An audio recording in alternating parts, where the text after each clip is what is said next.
Hello everyone, story time.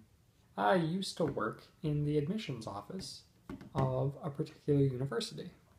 We have this process at the particular school we go to where occasionally people need what are known as unofficial transcripts. Most of you probably already know, but just for those of you who don't, it's basically like a report card, but it's not officially stamped and sealed as like official from the university, so there's potential that somebody altered it or whatever because it's literally just a piece of paper printout.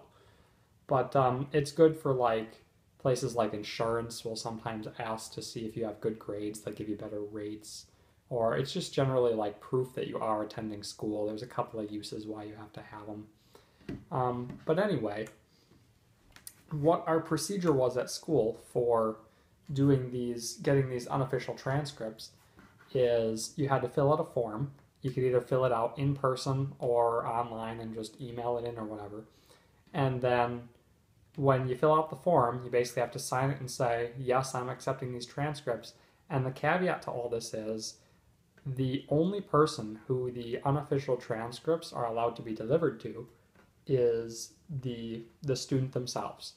We're not allowed to give it to the parent of the student. We're not allowed to give it to the brother of the student. We're not allowed to give it to anybody. Doesn't matter what the circumstance that, the student lives here but is on vacation in Florida and can't get them and needs them tomorrow and only their mom can pick them up. Doesn't matter.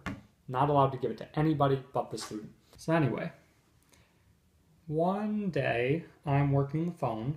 It's almost closing time. It's about like 4 p.m. and we close at like 4:30 or something like that. Office is devoid of life. We get a phone call. A particular person calls and says, I need an unofficial transcript. And she has one of these unique scenarios where she's actually not currently living in the state, but she needs the unofficial transcript like tomorrow for something she's doing, like for her apartment or something like that. Like something bad will happen if she doesn't get her unofficial transcript.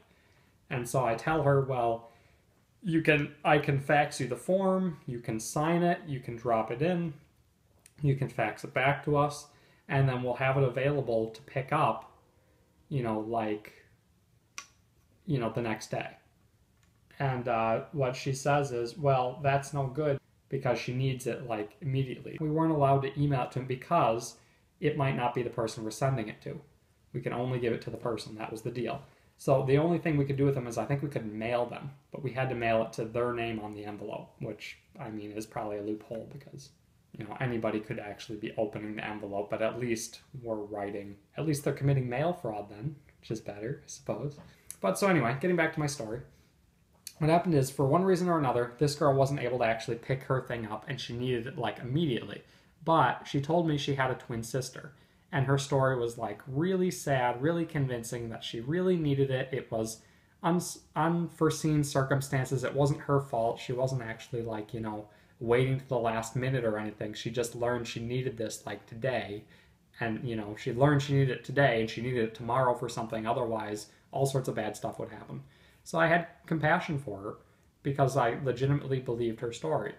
And so what I told her I would do, because I knew I was working the next day, is I kind of said, I'll just blur the line of the rules a little bit for her. She explained to me that she had a twin sister, like an identical twin sister, and was asking if this person could pick them up. And at first I told her, no, we're not allowed to do that. We can't do that. And she begged and pleaded, like, please, I need this so bad.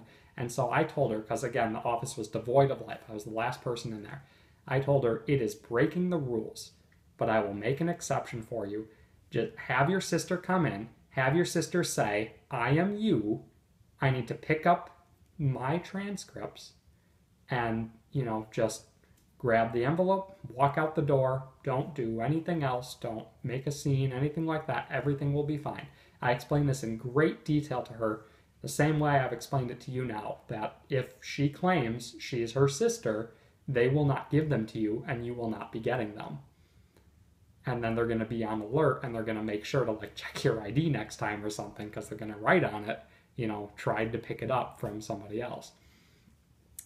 So the next day rolls by and I am working like the whole day.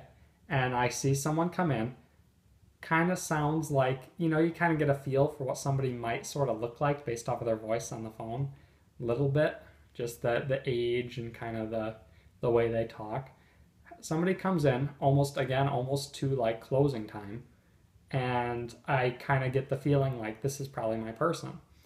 She walks in, walks right up to the desk like she's in charge of the whole world, slaps her hands on the desk, basically says, "I need a transcript. My sister said I can pick them up here." And I go, "Oh my goodness, you did not just do that."